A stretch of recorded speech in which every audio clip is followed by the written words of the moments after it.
Hello guys, നല്ല അടിപൊളി soft ആയിട്ടുള്ള ഇഡ്ഡലി ഉണ്ടാക്കിയാലോ. അത് സിമ്പിളായിട്ട് നമ്മൾ കാണിച്ചിട്ട് നിങ്ങൾക്ക്. എന്നാൽ പിന്നെ ഇതിലുള്ള അളവെല്ലാം കറക്റ്റ് അതുപോലെ എടുക്കണേ. അപ്പം നമ്മളിപ്പോൾ നായിൻ്റെ അളവിലാണ് എടുക്കുന്നത്. ഇനി നിങ്ങളെ നാട്ടിൽ പറയാം, ഒന്ന് കമൻറ്റ് ചെയ്യണം കേട്ടോ. അപ്പം നമ്മൾ 2 നായയെ പച്ചരിക്ക് 1 നായി ഉഴുന്നാണ് എടുക്കുന്നത്. അപ്പോൾ നിങ്ങൾക്ക് ഒരു 2 ഗ്ലാസ് പച്ചരി ആണെങ്കിൽ 1 ഗ്ലാസ് ഉഴുന്ന് പരിപ്പ്. അപ്പോൾ അങ്ങനെ അളവിൽ എടുക്കണം കേട്ടോ.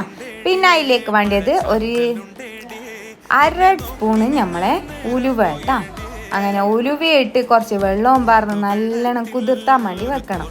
ഇത് രണ്ട് തരത്തിലെല്ലാം കുതിർത്തുന്നുണ്ട്, പക്ഷെ നമ്മളെല്ലാം ഒരുമിച്ചാണ് കുതിർത്തുന്നത്. അപ്പം നമ്മൾ കുതിർത്താൻ വേണ്ടി വെച്ചിട്ട് ഒരു 4 മണിക്കൂർ കഴിഞ്ഞാൽ അതെടുത്ത് നല്ല പോലെ വാഷ് ചെയ്തെടുക്കണം. അപ്പോൾ 1 2 3 4 പ്രാവശ്യം കഴുകിയെടുത്തായിട്ടാ.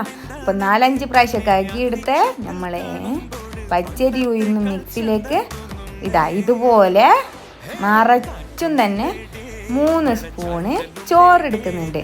നമ്മൾ ഉച്ചക്ക് വെച്ച ചോറില്ലേ, ആ ചോറ് തന്നെ എടുത്താൽ മതിട്ടാ. അപ്പം 3 സ്പൂണ് ചോറ് വെച്ച് നമ്മൾ എന്ത് പണിയെടുക്കണം, മിക്സീൻ്റെ ജാറിലേക്ക് ഇട്ട് നല്ല പോലെ അരച്ചെടുക്കണം.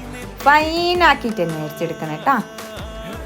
ഈ ഒരു കൺസിസ്റ്റൻസിയിൽ. അപ്പം നമ്മളെല്ലാം കൂടി മിക്സ് ആക്കിക്കില്ലേ, ഉഴുന്നും പച്ചരിയും ചോറെല്ലാം കൂടിയിട്ട് അങ്ങനത്തെ 2 ഗ്ലാസ് നമ്മളെ അതാ എടുക്കുന്നെങ്കിൽ 1 ഗ്ലാസ് വെള്ളം, അതായത് അധികം ലൂസായി പോകാൻ പാടില്ല നമ്മളെ മാവ്. അങ്ങനെ നല്ല എല്ലാം ഫൈനാക്കി അരച്ചതിന് ശേഷം നല്ല പോലെ മിക്സ് ചെയ്തതിന് ശേഷം ഒരു 8 മണിക്കൂർ നമ്മൾ ഫെർമെൻറ്റേഷന് വെക്കണം, അതായത് പൊന്താൻ വേണ്ടി വെക്കണം കേട്ടോ. നല്ല പോലെ പൊന്തി വരാൻ വെക്കണം.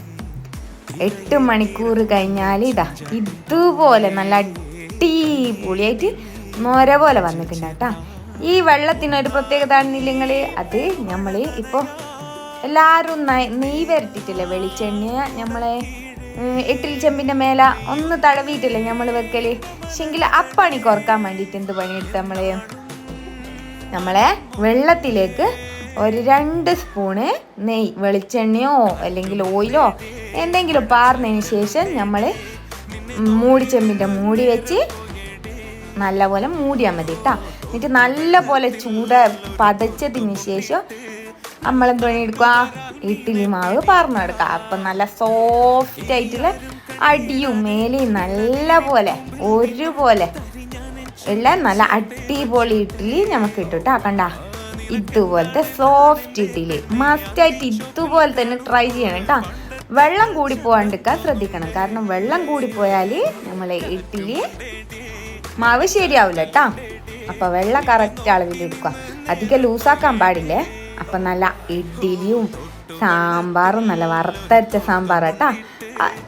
ഇതെല്ലാം കൂട്ടി ഒരു മിക്സിങ്ങിലൊരു പിടുത്തം പിടിക്കണം. കുറച്ച് ചട്നിയും കൂടി ഉണ്ടെങ്കിൽ പറയണ്ട, അടിപൊളി ടേസ്റ്റ് ആയിരിക്കില്ല. നമ്മളെ ഇഡ്ഡലിൻ്റെ സോഫ്റ്റ്നെസ് നിങ്ങൾ കണ്ടില്ലേ. മസ്റ്റായിട്ട് ട്രൈ ചെയ്യണേ. ഇഷ്ടപ്പെട്ടാൽ ലൈക്കും സബ്സ്ക്രൈബും ചെയ്യാൻ മറക്കണ്ട.